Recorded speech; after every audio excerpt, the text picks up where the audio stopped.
Título del video del día de hoy, vamos a revisar el pensamiento Gonzalo. Esta palabra la hemos oído muchas veces, ya que hasta nos suena trillado, pero pocos saben en qué consiste, cuáles son sus bases ideológicas e inspiraciones.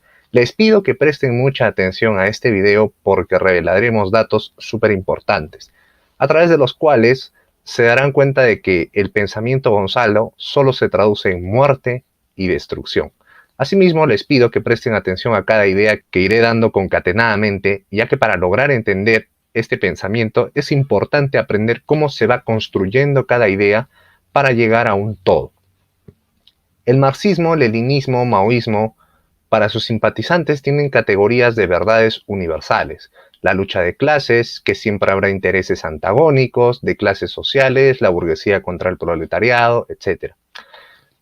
Antes de proseguir, si te gusta el contenido de este canal, puedes apoyarnos con tu contribución a cualquiera de estas cuentas. Todo lo recaudado será utilizado para mejorar el canal y traerles videos súper exclusivos que no encontrarán en ningún otro canal. Hacia mitades de los 60, Guzmán emprendió la preparación de esto. Dicha preparación dura todos los años 70. Hay aproximadamente unos 15 años de preparación que los transcurre en la legalidad, trabajando como profesor universitario. Él pretendía erigirse como la nueva imagen de la revolución comunista. Él se consideraba la cuarta espada del marxismo, a través de una guerra desde el campo a la ciudad. Para el general en retiro Héctor John Caro, exdirector de la DINCOTE, Guzmán tenía un pensamiento extremista, en el que a todo aquel que, por ejemplo, tenía un vehículo, ya era considerado su enemigo, un burgués. Guzmán buscaba que todos sean iguales, pero de pobres. Para esto tenía que infundir el odio en sus seguidores. Para el sociólogo Gonzalo Portocarrero, en su libro Profetas del Odio, él define que el desprecio a la vida por parte de Guzmán viene de un culto a las ideas de una glorificación de la violencia, de un sentimiento abrumador de superioridad de Guzmán. La idea de la revolución, el reino de la justicia, son tan importantes que cualquier precio, incluido el de la vida, es irrelevante en relación al objetivo. También está la falta de compasión, de humanidad. El verticalismo era una constante. Para él la palabra crítica no existía. Un crítico era un traidor por excelencia. Eso explica la facilidad con la que los senderistas mataban, como por ejemplo la masacre a sangre fría en Lucanamarca, del cual subí un documental al canal, lo dejo acá. El dinamitado del cuerpo de María Elena Moyano después de ser acribillada a tiros. Los perros asesinados a sangre fría y colgados como mensaje a la izquierda que no quiso unirse en su aventura genocida, etc. Guzmán veía a los seres humanos como simples fichas de ajedrez para sus objetivos. Él consideraba que si tú matabas a una persona, eso impactaría a 1000 personas. La imposición de sus ideas por medio del terror. Asimismo, él consideraba importante que cada subalterno suyo con capacidad de mando sobre el personal debía ser otro como él, pensar igual, actuar y sentir igual, para que haya una homogeneidad en su forma de actuar. Así como que para los senderistas el inmolarse era un deber, un camino hacia la gloria. Acá encontramos un parecido a los terroristas de Medio Oriente, ¿no? A diferencia de ellos, él prometía que se iban a sentir moralmente superiores, que iban a vivir como héroes. Para Guzmán el militante no debe pensar, Guzmán ya pensaba por ellos. Estos solo debían actuar, o sea, debían solo ejecutar sus órdenes. Seguramente les sonará poco familiar la palabra ARI, que es A-R-I. ¿Y en qué consiste esta? Muchos se preguntarán, o quizás nunca la han escuchado. Esta era la Alianza Revolucionaria de Izquierda. En el año 1979, si el ARI se hubiese consolidado como opción política, no hubiese habido terreno para el desarrollo de Sendero Luminoso. Este se alimenta del fracaso del ARI, o sea, del fracaso de la izquierda. Entonces, al ver que la izquierda legal había fracasado, muchos simpatizantes de estas facciones ven en Sendero un grupo firme, fuerte, y deciden enrolarse en sus filas. Ahí es cuando empieza a crecer. El presidente Gonzalo es una proyección de la autopercepción que tenía Abimael sobre sí mismo, de un ser grandioso, mesiánico. Él solo proyectaba su autoimagen a través del presidente Gonzalo. Tal es así que sus simpatizantes veían en él un mesías, un casi dios. Eso también explica en parte el motivo por el cual en la presentación posterior a su captura lo presentan enjaulado y con un traje a rayas. Esto solo buscaba socavar la moral de sus simpatizantes, ya que ellos creían que Gonzalo jamás caería porque era un dios. Imagínense cómo se sintieron los senderistas al ver enjaulado a su líder, cual si fuese una torpe bestia en un zoológico, con un traje a rayas, como si se tratase de un delincuente de poca monta.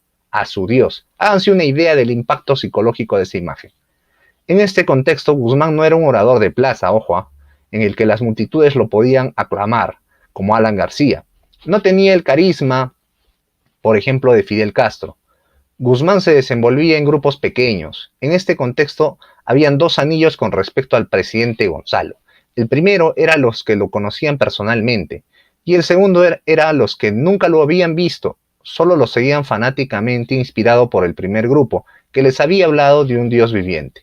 Una paradoja es que Guzmán proclamaba que un líder debería vivir como la mayoría sojuzgada, cosa que obviamente, como buen comunista, no lo hacía. De hecho, hacía todo lo contrario. Acá viene una anécdota bien gracioso, ¿ya?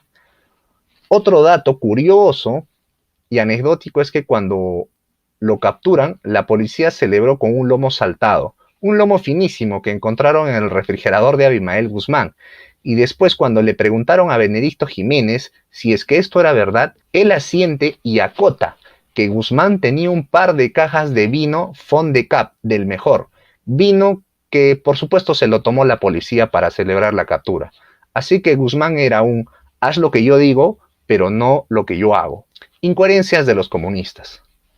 En cuanto a la cultura andina, Guzmán sentía un desprecio hacia ellos. Por eso jamás se dio la molestia de aprender quechua ni de aprender de sus costumbres. Él los veía como una consecuencia del feudalismo, y como tal, estos vestigios debían ser destruidos y erigir sobre ellos el comunismo campesino. Él no buscaba integrar la cultura campesina y andina a su ideología, él buscaba destruirla y construir sobre sus cenizas su comunismo. Para poder entender de forma simple el pensamiento Gonzalo, hay que desglosar sus planteamientos y adentrarnos en el concepto que manejaban de cada cosa. Y acá sí, pónganme toda la atención del mundo. Primero, el concepto de igualdad. Para ellos el concepto de igualdad, que tenemos la mayoría, es ecléctico a su idea. Ellos buscaban una uniformidad, donde todos seamos totalmente homogéneos en cuanto a pensamiento, acción y sentimiento. Ellos buscaban desprender al ser humano de su conciencia individual e implantarle una conciencia colectiva. Buscaban que sus militantes sean algo así como masas de borregos. En resumen, todos uniformemente pobres, fanáticos y adoctrinados. El mundo maneja un concepto de los seres humanos como un concepto de seres que son tan similares pero a la vez tan distintos, variados. Para los senderistas el concepto del ser humano era distinto. Su definición era que todos se comporten como uno. En tal concepto, la pluralidad y singularidad del ser humano eran suprimidos. En palabras del propio Guzmán, uno no vale nada, la masa lo es todo. Si algo hemos de ser, será como parte de la masa. ¿A qué tanto hablar de nuestras glorias individuales? Nuestro amor, nuestra fe, nuestra esperanza es colectiva. 2. El control absoluto sobre las masas. Para los senderistas el control absoluto lo era todo, siguiendo la línea de que el ser humano actúe dentro de los cánones de una masa. Ellos buscaban controlar hasta las emociones de sus subordinados. Cuenta, por ejemplo, un testimonio de un poblador de Chungui. No podías estar pensativo ni triste, querían que estemos alegres. Si uno se ponía triste, decían que querías capitular, escapar. Todo nos controlaban, y si no hacías caso, te decían miserable y te mataban. Si creen que estoy exagerando, este testimonio lo pueden encontrar en el libro de Edilberto Jiménez titulado Chungui, Violencia y Trazos de Memoria del año 2009. No solo debían pensar igual, sino sentir lo mismo. 3. El culto a la muerte. En la entrevista que Guzmán da en el año de 1988 a El Diario, deja clara la siguiente idea. Se nos plantea el problema de la cuota, la cuestión de que para aniquilar al enemigo y preservar las propias fuerzas, y más aún desarrollarlas, hay que pagar un costo de guerra, un costo de sangre, la necesidad del sacrificio de una parte para el triunfo de la guerra popular. Con esta declaración nos damos cuenta del infinito desprecio que tenía por la vida humana. 4. ¿Cuál es la mística del senderista? En base a lo que ya describimos líneas arriba, podemos ir haciéndonos una idea de cómo se construye un senderista, porque un senderista no nace ni lo encuentra, un senderista se construye. Y para esto es importante resaltar que el militante senderista estaba constantemente dispuesto a morir o sacrificar su vida en pro del objetivo, que era la toma del poder, porque la supuesta causa justa de Guzmán valía más que la vida de cualquiera de sus militantes. Ellos se consideraban moralmente superiores a todos los demás. Para ellos un senderista era alguien puro, justo, y el resto era escoria, que debía ser eliminada. Como paréntesis, si quieren aprender ahora de la mística del soldado peruano, acá les dejo ese video que hice hace unos días. 5. La ideología lo es todo. Para sus seguidores, Guzmán, al igual que otros líderes comunistas, irradian un supuesto halo de verdad absoluta. Son los mesías del comunismo en sus lugares de acción, y esto está plasmado a través de su doctrina ideológica. Sus tesis son la única verdad, son su evangelio, son su guía, su norte a seguir. Es un dogma inalienable e inmutable, que tiene que ocuparlo todo. No hay espacio para otra forma de ver el mundo. Cualquier cosa que se les ponga en el camino debe ser aplastado. 6. El uso del terror. En todo totalitarismo, como lo fue Sendero Luminoso, el uso de la violencia y del terror como herramientas para alcanzar sus objetivos es pieza clave de sus planes. Si parte de la mística del senderista era que el ser humano se despoje de su individualidad y de su forma de ver el mundo para ser parte de un colectivo, la única forma para que los más reticentes se pongan en la línea que ellos querían era a través del miedo, del terror. Eso explica el atentado, por ejemplo, de Tarata, Lucanamarca, el asesinato de María Elena Moyano, etc., ya que para ellos esa gente asesinada debía recibir un escarmiento por su rebeldía y por resistirse a Sendero. Una frase clásica de los senderistas era: el partido tiene 1000 ojos y 1000 oídos, todo lo ve y todo lo escucha. Por eso siempre debías de temer y nunca actuar espontáneamente, porque el partido vendría por ti. Y eso es exactamente lo que le pasó a María Elena Moyano. Eso también explica las voladuras de las torres de alta tensión, porque al dejar sin luz a la gente, la estaban castigando por no apoyar a los senderistas. 7.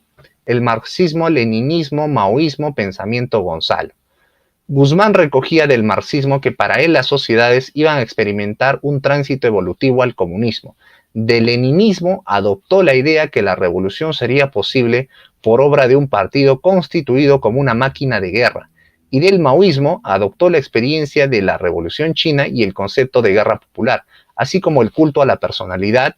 El pensamiento Gonzalo era la sumatoria de todo eso adaptado a la realidad peruana y bajo un desarrollo y adaptación que hacía el propio Guzmán. Su idea era lograr la guerra desde el campo hacia la ciudad.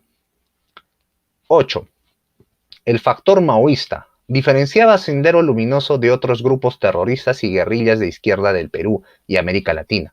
Por ejemplo, la MRTA era de corte soviético. El maoísmo era un fenómeno global en los 60, era fresco y emocionante y prometía además de eso revolución. Eso era gran parte de su atractivo para los jóvenes, que no estaban interesados en el comunismo soviético anticuado que se percibía como el establishment. En la romantización internacional de Mao, la gente o no sabía o ignoraba las atrocidades que su gobierno cometía. Agrega y aclara que en el Perú el maoísmo tampoco estaba realmente asociado con el terror hasta que empezó el conflicto en 1980. En la romantización internacional de Mao, la gente o no sabía o ignoraba las atrocidades que su gobierno cometía. El Perú, en los años 80, el maoísmo tampoco estaba realmente asociado con el terror hasta que empieza pues el conflicto. En este país, alrededor de la mitad de los comunistas, incluidos los miembros de Sendero Luminoso, quedaron en la facción pro-China. Perú fue el único país de América Latina donde la decisión maoísta fue importante. Detalla el informe final sobre el conflicto armado de la Comisión de la Verdad y la Reconciliación, CBR del Perú. Bueno, ellos le dicen conflicto armado, para los que tenemos claras las ideas, fue el terrorismo en el Perú. El bando peruano pro-chino también se subdividió en grupos más pequeños, pero no todos tomaron las armas. 9. El viaje de Guzmán a China como influencia. Como hacían muchos maoístas de América Latina y África y otros lugares de la época, Guzmán viajó 2 veces a China, en 1965 y en 1967, ya en plena revolución cultural de Mao Zedong. Una campaña de represión, purgas políticas, exilio, ejecuciones y trabajo forzado para millones de chinos. El objetivo era eliminar las influencias capitalistas y el pensamiento burgués. La segunda vez, Guzmán viajó con su esposa Augusta Latorre, que hasta su muerte en 1988 fue la número 2 de Sendero. La guerra que ambos desataron junto a la organización resultó violenta, debido a que la revolución cultural fue la fase más radical del maoísmo, explica la Comisión de la Verdad. Ellos consideraban que en vez de haber sido un desastre, una inmensa tragedia histórica, la revolución cultural había sido uno de los momentos estelares de la humanidad, dice el periodista Gustavo Gorriti, autor del libro Sendero. En estos viajes a China, ambos se entrenaron en ideología y tácticas bélicas. Uno de los dogmas principales que Sendero tomó del maoísmo fue que en los países semifeudales o llamados del tercer mundo, que era como calificaban al Perú, el poder debía tomarse a través de una guerra popular prolongada del campo a la ciudad. Sendero creía que Perú y China eran países semifeudales porque había un poco de capitalismo, pero la mayoría vivía en el campo, en haciendas atrasadas, dice Antonio Zapata en su libro La guerra senderista, hablan los enemigos. Entonces tenían la idea de que la sociedad de China era parecida a la peruana y de ahí desprendían que la revolución sería similar, por eso adoptaron las ideas de China. A partir del concepto semifeudal, el maoísmo consideraba que el campo era el escenario principal de la guerra o lucha armada y las ciudades un complemento, a diferencia de la doctrina leninista, ¿no?, que consideraba que en las ciudades empezaba la revolución. Con todas estas y otras ideas en formación o ya consolidadas, Sendero inició la lucha armada en 1980, pese a que ya se había acabado la revolución cultural de Mao y ya llevaba 4 años muerto, y que lo había sucedido Deng Xiaoping, que impulsó una serie de reformas de apertura económica en China, alejadas del comunismo de su antecesor Mao. Bien amigos, espero que esta explicación les haya sido muy útil para entender el pensamiento Gonzalo. Así como quiero mencionarles que este ha sido un trabajo que ya sé que les tenía prometido hace algún tiempo y que he tratado de informarme bastante. Como ven, cito bastantes autores, bastantes fuentes y he tratado de resumir toda esa panacea en este pequeño video de poco más de 10 minutos, ¿no? Les pido por favor que difundan esta información lo máximo posible. Quiero concluir con esta frase: nunca más profetas del odio. Bien amigos, hemos llegado al final de este video. Si les ha gustado, ya saben qué hacer. Mi nombre es Wilfredo Campos. Los hijos de puta hay que matarlos, hay que exterminarlos, así de sencillo. Aunque suene un poco duro, los derechos humanos, la prensa internacional.